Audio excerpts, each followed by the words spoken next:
அனைவருக்கும் வணக்கம். நான் திண்டுக்கல் மாவட்ட தேர்தல் அதிகாரியும் திண்டுக்கல் மாவட்ட ஆட்சித்தலைவருமான சரவணன் பேசுகிறேன். இந்திய தேர்தல் ஆணையத்தின் அறிவுறுத்தலின்படி நவம்பர் 4ஆம் தேதி முதல் டிசம்பர் 4ஆம் தேதி வரை ஸ்பெஷல் இன்டென்சிவ் ரிவிஷன் என்று சொல்லக்கூடிய சிறப்பு தீர்த்த பணிகள் தொடங்கியுள்ளன.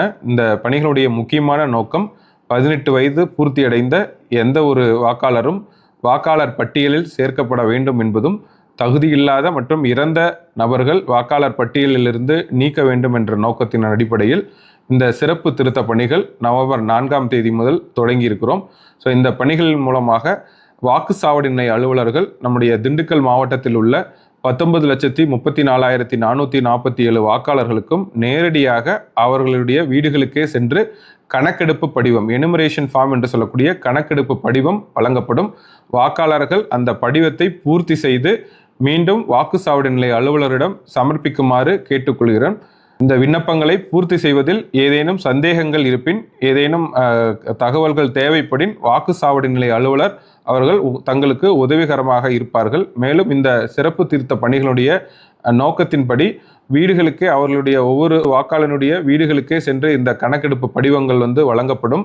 ஏதாவது வாக்காளர்கள் இந்த படிவங்கள் வழங்கப்படும் போது வீட்டில் இல்லையோ என்றாலும் கூட குறைந்தது 3 வாய்ப்புகளாவது அந்த பகுதிக்கும் அவருடைய வீடுகளுக்கே சென்று கணக்கெடுப்பு படிவம் வழங்கப்படுவதும், பூர்த்தி செய்யப்பட்ட படிவங்களை திரும்ப பெறுவதற்குமான அறிவுரைகள் இந்திய தேர்தல் ஆணையத்தின் மூலமாக வழங்கப்பட்டுள்ளது. எனவே இந்த சிறப்பு திருத்த பணிகள் மேற்கொள்ள வரும் தேர்தல் அதிகாரிகளுக்கும், குறிப்பாக வாக்குச்சாவடி நிலைய அலுவலர்களுக்கு பொதுமக்களும் அனைத்து கட்சியினுடைய பிரதிநிதிகளும் வாக்காளர்களும் நன்கு ஒத்துழைப்பு வழங்குமாறு மாவட்ட தேர்தல் அதிகாரி என்ற முறையில் உங்கள் அனைவரையும் கேட்டுக்கொள்கிறேன்.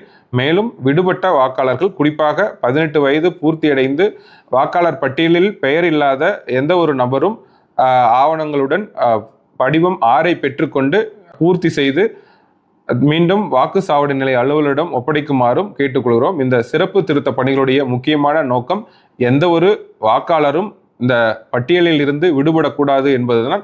இதனை புரிந்து கொண்டு அனைத்து பொதுமக்களும் வாக்காளர்களும், குறிப்பாக அனைத்து கட்சியினுடைய பிரதிநிதிகளும் இந்த சிறப்பு திருத்த பணிகளுக்கு போதிய ஒத்துழைப்பு வழங்குமாறு மாவட்ட தேர்தல் அதிகாரி என்ற முறையில் உங்கள் அனைவரையும் கேட்டுக்கொள்கிறேன். நன்றி, வணக்கம்.